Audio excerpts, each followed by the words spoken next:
Thanks for tuning in to Trailblazers. I'm Melody Bradford, your host. Today's conversation sits at the intersection of strategy, transformation, and opportunity. In Wilsonboro, a legacy industrial site, the former Dixie plant is being reimagined into a catalyst for economic energy and community revitalization. And leading that effort is Brian Bartee, managing partner of Skyline Investment Group.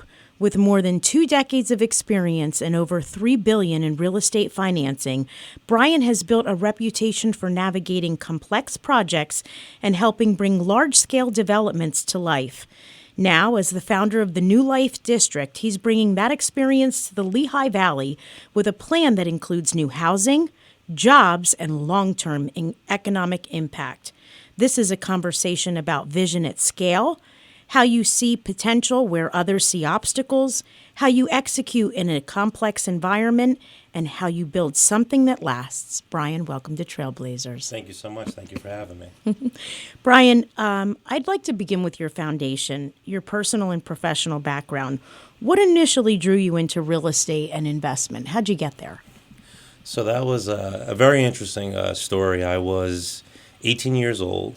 Wow. I was a personal shopper on 5th Avenue and 50th Street. I worked at Cole Haan and then got recruited by Ferragamo. And a buddy of mine said, Brian, you're very good in sales. I have a great job for you and you can make a lot of money. I said, so what is it? Next thing you know, I'm cold calling in an attic in Blauvelt. They're paying us in food, but that's where my mortgage career started. So I just turned 19. I was working 7 days a week between Ferragamo and cold calling, and I fell in love with the mortgage industry. And I was right before I turned 20. I gave my goodbyes to Ferragamo and went full speed ahead in the mortgage industry. Wow. Yeah. Talk about the power of the pivot there. Yeah. What did your path to becoming managing partner of Skyline Investment Group look like, and what experiences most shaped your leadership lens?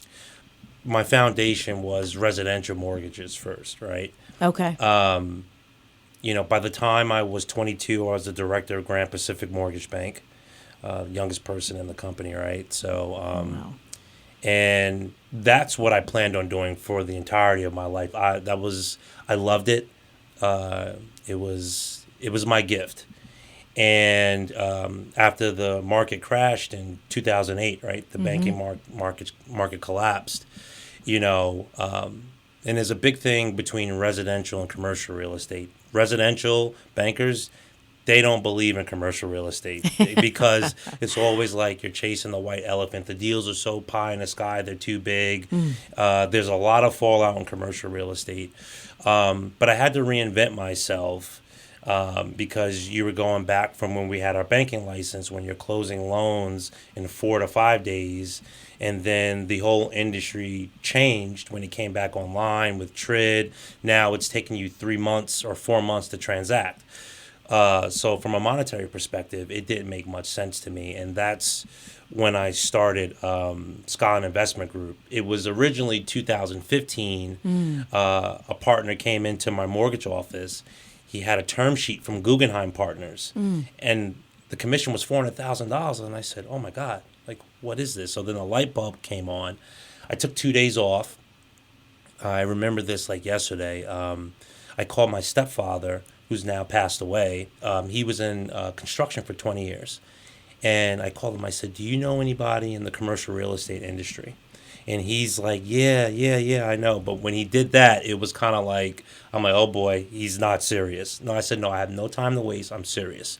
And that's literally how my career started in 2015 with Skyline Investment Group. And then I officially opened the company in 2016. Wow. So yeah. So you've been leading, you founded it. Yes. And you've been leading it ever since. Yes. Wow. 10 years.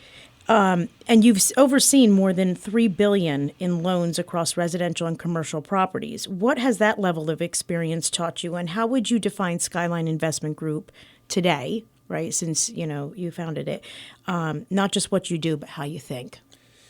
The one thing I would say, being well-versed in residential, but then also commercial real estate financing, which It's a big difference between both, but it teaches you to not be so rigid in your thinking. One thing I always excelled at was thinking outside of the box, but within that box, right? So you have to operate within the guidelines and regulations of, whether it's residential or commercial real estate, right? But there's always an answer there. And I've always been excellent at finding that answer. And I built Skyline Investment Group initially to be able to finance every asset type. We were a brokerage, for lack of a better word, right? For high level developers, because a lot of times developers, after they go to their one or two lenders that they've always dealt with, and that lender gets too much on their balance sheet from that one said developer, they don't know where to go. They're like fish out of water, right? So I'm a finance mind first, which helps me because I look at a deal, meaning my building at the Dixie and then my other building, I look at it as a credit committee member first, and then a developer second. Right. So I think that's my major advantage. I don't need any outside help from another lender because I underwrite and put the deal together for them already because I know what they're looking for. So I would say that that's where Skyline Investment Group is now from its role in the market as a broker to now an owner-operator. That's my major advantage, knowing how to leverage capital markets. That's incredible because it does really kind of set you apart. Having a little bit of a banking background myself, I know that what that landscape looks like. So to be able to be the underwriter as well as a developer is definitely a differentiator. Yeah, big time. Now, let's talk a little bit about what brought you to the Lehigh Valley. You're operating out of Manhattan, right? Your business address is officially Manhattan. But what specifically drew you into the Lehigh Valley market? And we're going to talk about Dixie here in a minute. Let's start there. What drew you to the Lehigh Valley market? And when this project, this Dixie project, this opportunity in Wilson Borough came across your desk, what did you immediately recognize? What energized you about it? That's an amazing question. So I first started my company. I was in New York. I was in Manhattan. I'm here full time now. Since then, I've moved to Lehigh Valley full time. So we still have our satellite office in the city, but all my business is done here now. Hard stop, nowhere else. Now, the story that brought me here is a very intimate story that I had never told in the public. Oh. So back in 2018, my company hit a very large hiccup. I actually had to come and move with my mother here in Lehigh Valley, who she was here for. Now she's been here, I think, about 24 years now. My little brother was born and raised here, goes to Lehigh University. Financial duress. I said, Mom, I need a place to stay until I get my business back up. Would you open your doors to me? So, of course, she said yes. Now, this is 2018. So then, as I'm staying there, just plugging away, grinding away, her husband brings me to the LA Fitness, and that's when I first laid eyes on the Dixie Cup building. Now, just because I was struggling financially and my business wasn't doing well, it didn't take away what was in my mind and what I'm looking at. So I look at the building and I'm like, this is a $50-60 million superstructure. What's going on? Now, obviously, I'm in no financial position to even do anything about it. So I'm looking at it and I'm just kind of letting it go. But every day I'm going to the LA Fitness building to work out, I keep seeing this building. So after about 8 or 9 months of being up here, I call the borough, let them know who I am. And it's not like there's a for sale sign on the building. So I let them know who I am. I guess I ask the right questions or say the right things, and then they put me in touch with the previous owner. And that's when the conversations first started. But I believe at that time he was in contract with some other developer. And he was very transparent. But when he's telling me the details after being in the business long enough, and you know this from being in the industry, it just wasn't adding up. I said, doesn't sound like this guy's very serious. If something falls out or happens, I'm very interested. Please get in touch with me. So you fast forward to 2022, that developer was not serious. And I was in the position, my business started doing well again. I was in the position to go after it. We engaged Morgan Lewis and Bacchius, which is one of the top law firms in the country. And that started a 4-month-long negotiation with the previous owner to get into contract for the building. So it's very ironic and an amazing blessing that the gym that I worked out in, which I now own also, is how I first laid eyes on the Dixie. So you have the Dixie, Yes. right? But you said LA Fitness as well. So we're going to get there in just a sure. minute. And I have to say, I mean, so I'm born and raised in the Lehigh Valley, and I grew up in Easton and Wilson, and I've watched this property kind of, decay over time, lay dormant for 43 years. And to me, it's like, oh my gosh, I can't wait to see something happen with it, especially seeing all of the wonderful revitalization that some of your counterparts are doing in Allentown and Easton and J.B. Riley and Mike Perucci and all these wonderful, amazing developers. They're recreating these landscapes and making these spaces usable. So I'm very excited about it. So that being said, where does the project stand today from a development and execution standpoint? And when fully realized, how do you envision the Dixie site being positioned economically, culturally, and within the region? What's going to be there? What do you see? What are you creating? What is it?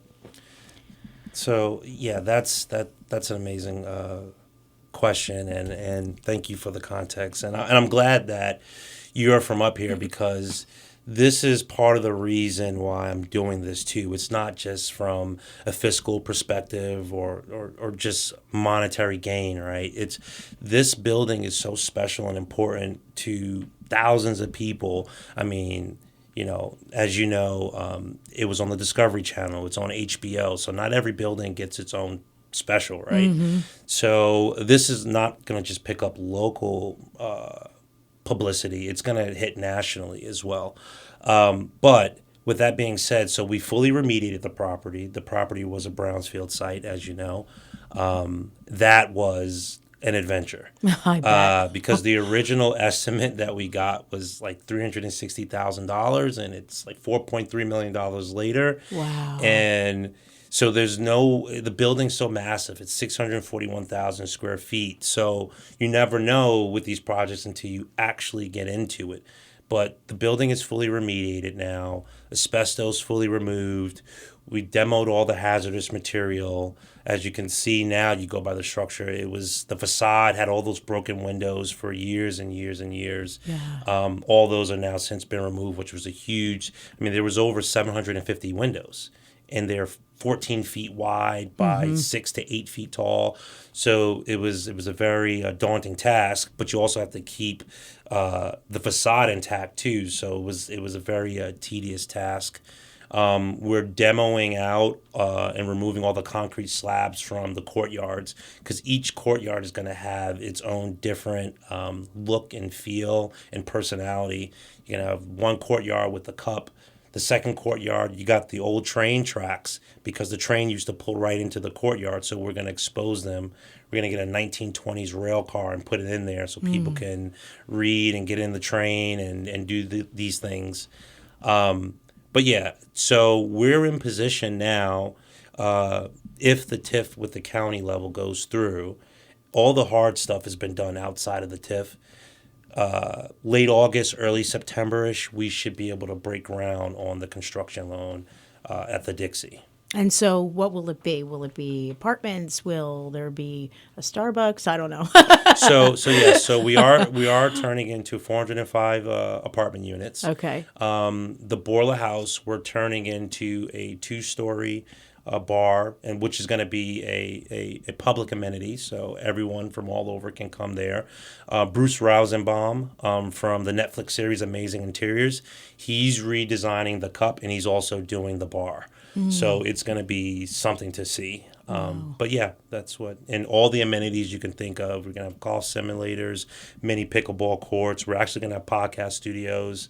We're going to have about 7,200 square feet of office space available for the tenants, but also if there are some, outside public businesses that want to operate and use the office space, we're going to make that available for them as well. So. That's incredible. Yeah. And if anybody wanted to see, is there anything available that is viewable, from a public perspective, renderings or something like that? Or will there be any upcoming events that'll showcase some of, what the plans are at all? Do you know of anything at this point, or is that something maybe slated for 2027?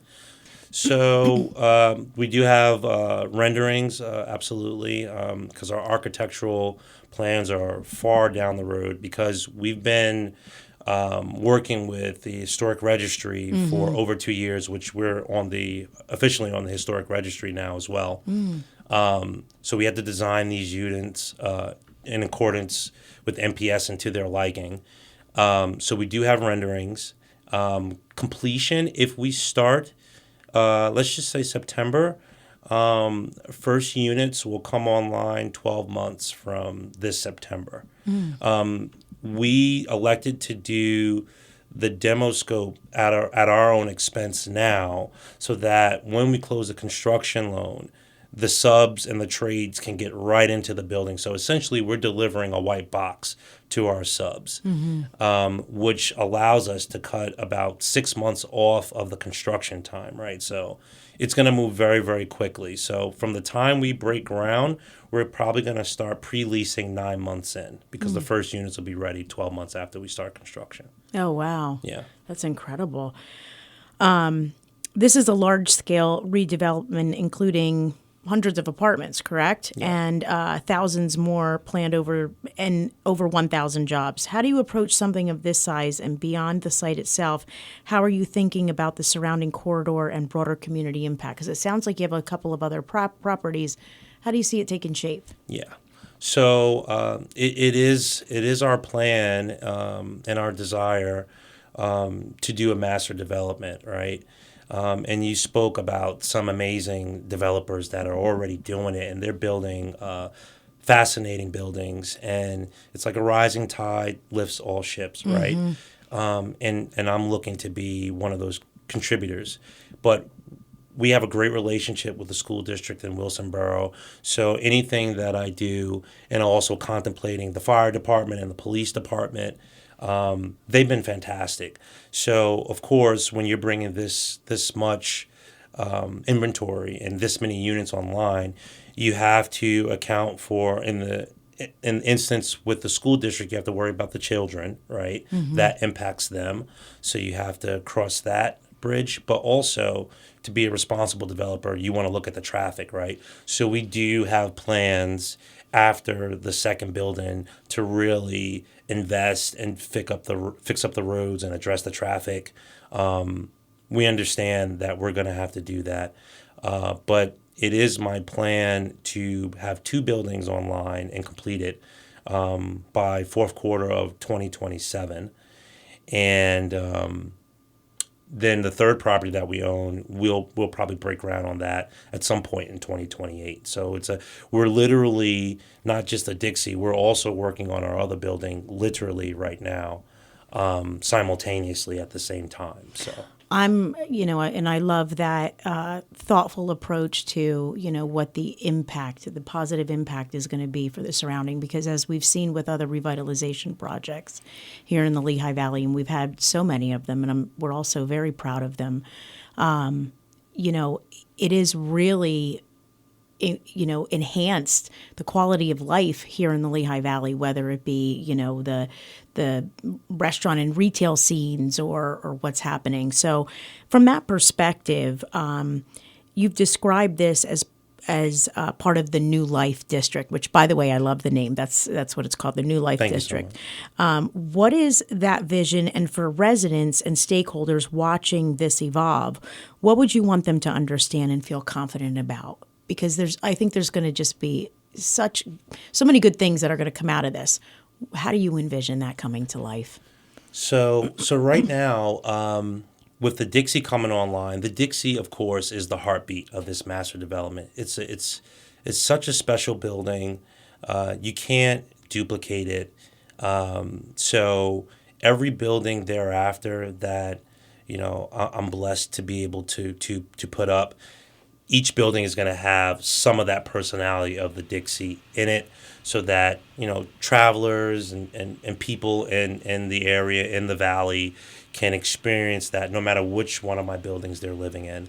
There's going to be a lot of green space for our tenants and patrons to explore. The original Dixie Cup, we're building its own park right by the former LA Fitness, which is going to be an 8-story building. It's going to be a hotel and a 273 multifamily building. Marriott is going to be the flag that we're carrying for that hotel.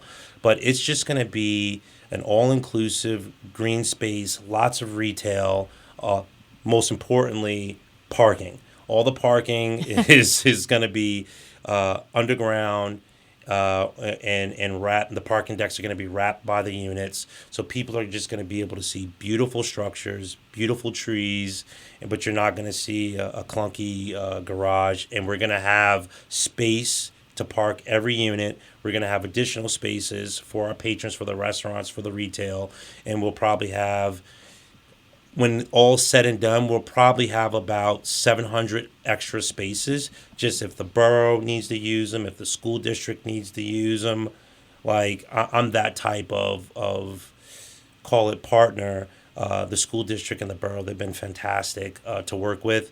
If there's anything I can do to help and it doesn't, impede any of our residents or anything like that, of course I'm going to do it. So.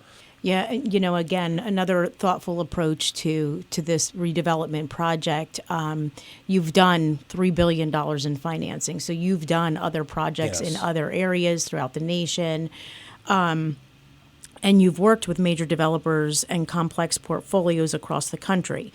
What type of work are you most proud of, and which ones best reflect your philosophy and capability that you've done historically that maybe we can point to as we look to see our own project evolve here in the Lehigh Valley?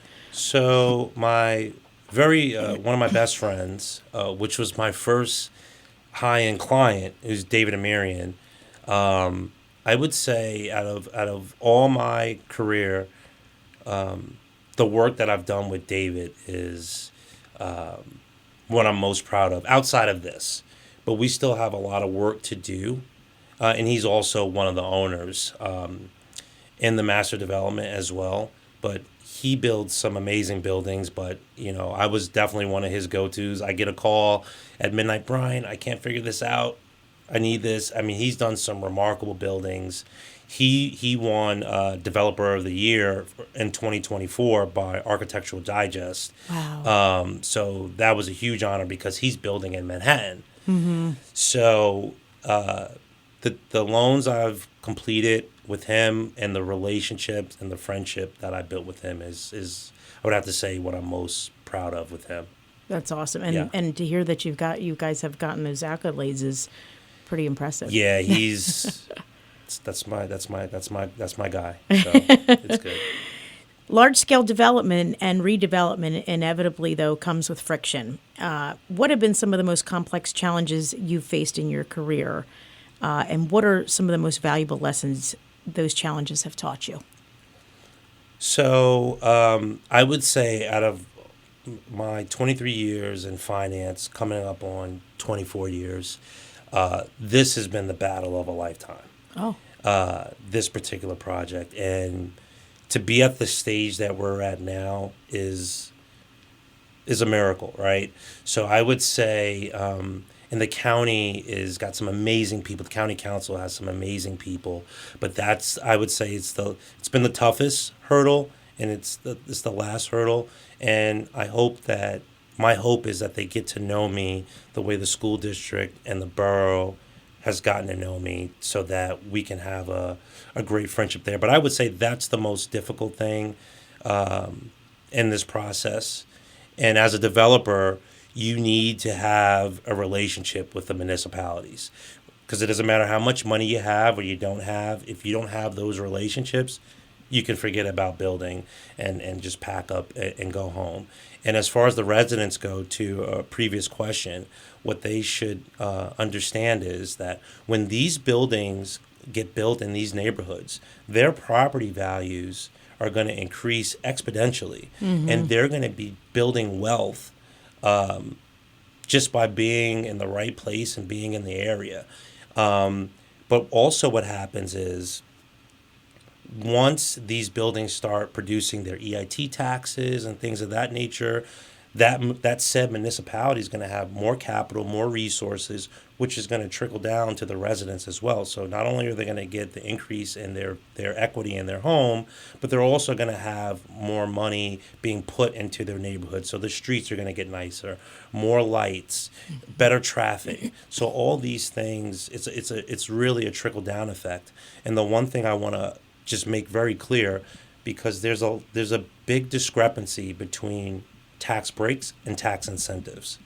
When you have a tax break, you're not going to even be receiving your same base tax that you're getting. So that's a break, and the taxpayers would have every right to be up in arms about that. But in tax incentive, like a LERTA or a TIF, these municipalities are still receiving their same base tax that they're currently getting when there's no building in place. And then they also will be receiving more money through EIT and things of that nature. So that's a big difference that everyone should understand. Yeah, absolutely. How would you describe your leadership style when managing long timelines, multiple stakeholders, and high expectations? Yeah, so this has been a very interesting process because you do have to manage a lot of personalities. Currently, I employ over 80 people. So, and essentially, I'm running every track. Now, I can delegate some tasks to my consultants, but you have to really, when you're doing something of this magnitude where the margin for error is really zero. So it's definitely been a heavy lift managing different personalities. I would say that I'm a very positive person. I remember even when we got rejected for the first TIF vote, a lot of people were hanging their heads and they see me and I'm smiling, I'm positive. Because, as a finance person, you always have to prepare for what's almost like the fire sale value, what's the worst case scenario, and the exit for that. So I always have that, and I'm always positive and I'm a solution-driven person. So that I would say that's my leadership style, and nothing gets me down. In this, you have to have thick skin. You have to have a lot of perseverance, and obviously prayer has helped me a lot. And we've steadily been moving along to the point where, when we first got up here, I own no real estate. And now we have $51 million in real estate holdings in a 3-year period, right? So, and we're making we've invested close to $18 million into Wilson, right? And when these buildings come online, that's about $350 million of investment into a community, right? So, I keep my eye on that. And 15-second response, if you can. How do you define success? Getting the buildings done and seeing the people in Lehigh Valley happy with this Dixie building, because I've had people sitting on the meetings and their grandparents worked in this building. I want it done for all of them. Brian, I appreciate the clarity, the discipline, and the vision you've shared today. With your background from structuring billions in real estate financing to now leading a project of this magnitude, it's clear this work goes beyond development or real estate. It's about foresight, the conviction to invest in possibility, and the discipline to see it through in a way that creates something truly meaningful and lasting. For our listeners, this is more than a project in Wilson Borough. It's a case study in how thoughtful investment, strategic leadership, and long-term thinking can reshape a community. And as this story continues to unfold, it's one worth watching because projects like this don't just transform spaces, they redefine what's possible for the region around them. Brian, thank you for bringing that level of vision to the Lehigh Valley, and thank you for joining us on Trailblazers. It was my pleasure. Thank you for having me. Thank you.